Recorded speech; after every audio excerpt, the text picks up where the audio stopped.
आज्ञा सार आउ किए साक्षात करने को बाहर अच्छा कि हाँ सार जड़े बुढ़ा लोक आउ तांकर विधवा बहुटी अपेक्षा करछंती भीतर गुडाक से डाकुची सार।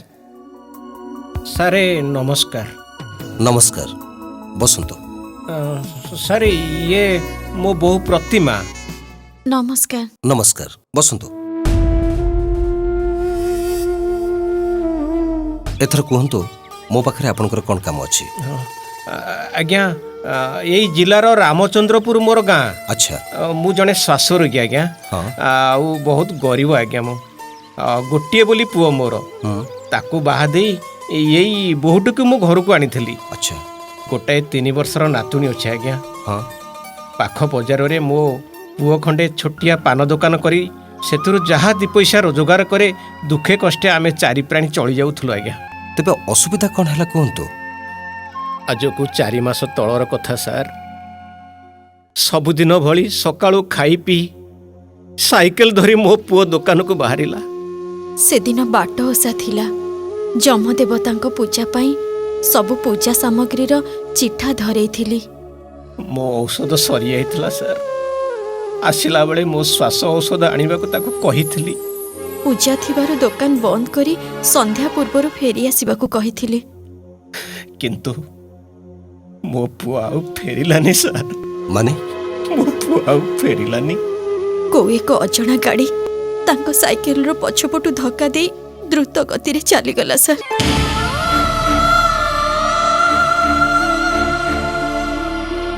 खबर पाई आमे सेठिकी गलु सर। ताको भी मेडिकल नेलु किंतु जम देवता हमको दया करेनी सर। ओ माय गॉड मो मथार सिंदूर सबु दिन पई लिभि गला भांगी गला मो हातर संखा विधवा हो गली मो सर। भुसुड़ी पड़िला मो घर मझी खुंट बेसारा हो गला ये बुढ़ा बापाटा। सबु दिन पई बंद हो गला मो कुनी झियर बापा डाक आमे अनाथ हो गलो सर। प्लीज प्लीज से सब मन पकई आपण माने कांदतुनी। से सब तो घटी सारानी। तेबे लोकल पुलिस स्टेशन रे जणी थिले आपण माने? हाँ सर पुलिस इनक्वारी कला से गाड़ी रो संधान किछि भी पाइलानी। से बेठारु सर मु आउ मो बहु ब्लॉक ऑफिस तहसील ऑफिस कलेक्टर ऑफिस एमती केते दौड़ुछु। से माने जहाँ साहाय्य देले समुद्र को संखे बड़ी सर। मु औषध खाइबा तो दूरर कथा दिन को गंडे खाइबा को पाउनु सर। हौ हौ हेला मौसा आपण जमा व्यस्त हुंतुनी। वर्तमान आपण ठीक जगह रे पहुंची जाइछन्ते। कलेक्टर ऑफिस रे सर कहले आरटीओ को पाख को गले से सब व्यवस्था कर देबे। अच्छा सेहित लगी आपण को पाख को आसीछु सर। हमको टिके दया करंतु सर टिके हमको दया करंतु। मु आउ केते दिन बंचीबी सर। मो बहुर भविष्यत मो नातुणीर पाठ पढ़ा मो कूल भासी जीव सर। मो कूल भासी जीव। मौसा आपण दुख करंतु नै। सरकारंकर एक स्कीम अछि। से स्कीम रो ना होछि सोलासियम स्कीम। सेथुरु आमे आपनक केस रे 2 लाख टंका क्षतिपूरण दे परिबो। जो माने सड़क दुर्घटना रे अथर्व हो जाउचंती एई सोलासियम फंड रु तांकु मध्य 50,000 टंका क्षतिपूरण देबार व्यवस्था रहिছে। तेबे सर हमको कौन करबा को पड़िबो?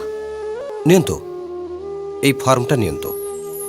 एई फॉर्म सहित आपनक स्वामींकर death certificate postmortem certificate police रा एफआईआर कॉपी इनक्वायरी रिपोर्टर कॉपी लीगल हेयर सर्टिफिकेट आपनकर बैंक पासबुक रा जेरॉक्स ये सब मो पाखरे पैठ करंतु। आज्ञा सर ए सब जोगाड़ करी मु आपन को आनी देई जीवी। एक्सीडेंट रे 12 मास भितरे अप्लाई करबा दरकार। 12 मास रु परे हेले आपनक दरखास्त ग्रहण योग्य होबनी। आज्ञा सर आसंता काली ही मु आपन को पाखरे सबमिट करी देबी। अच्छा सर हाँ? को एडवोकेट की मध्यस्थींकर ना ना ना ना ना ना एथिपई कोनोसी एडवोकेट की कोनोसी मध्यस्थींकर आवश्यकता नाही। आपण डायरेक्ट मते दियंतु मु निजे इनक्वायरी करी ट्रांसपोर्ट कमिशनर को फॉरवर्ड कर देबी। तापरे आपण 15 दिन मध्यरे सोलासियम फंड रु 2 ଲକ୍ଷ ଟଙ୍କାର କ୍ଷତିପୂରଣ ପାଇଯିବେ। ସାର୍ ଆପଣଙ୍କର କୋଟି ପରମାଇ ହଉ। ସରକାର ଗରିବ ଲୋକମାନଙ୍କ ପାଇଁ ଅଜଣା ଗାଡ଼ି ଧକ୍କାରେ ମୃତାହତ ହେଇଥିଲେ ଏତେ ସୁବିଧା କରିଛନ୍ତି, ଏ କଥାକୁ ସମସ୍ତେ ଜାଣିବା ଦରକାର, ଆଉ ଏହାର ଲାଭ ଉଠେଇବା ବି ଦରକାର। ଆପଣ ଏକଦମ ଠିକ କଥା କହିଛନ୍ତି ମଉସା।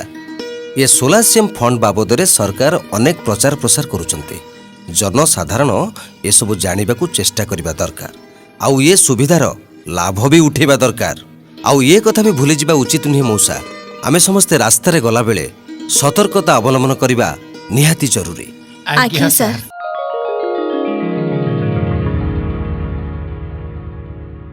ଅଜଣା ଗାଡ଼ି ଧକ୍କାରେ ମୃତ୍ୟୁ ହେଲେ କିମ୍ବା ସାଂଘାତିକ ଭାବରେ ଆଘାତପ୍ରାପ୍ତ ହେଲେ ଆମେ ନିକଟସ୍ଥ ଆର୍ଟିଓ ଅଫିସରେ ଦରଖାସ୍ତ କରିବା ଏବଂ ଆମର କ୍ଷତିପୂରଣ ପାଇବା।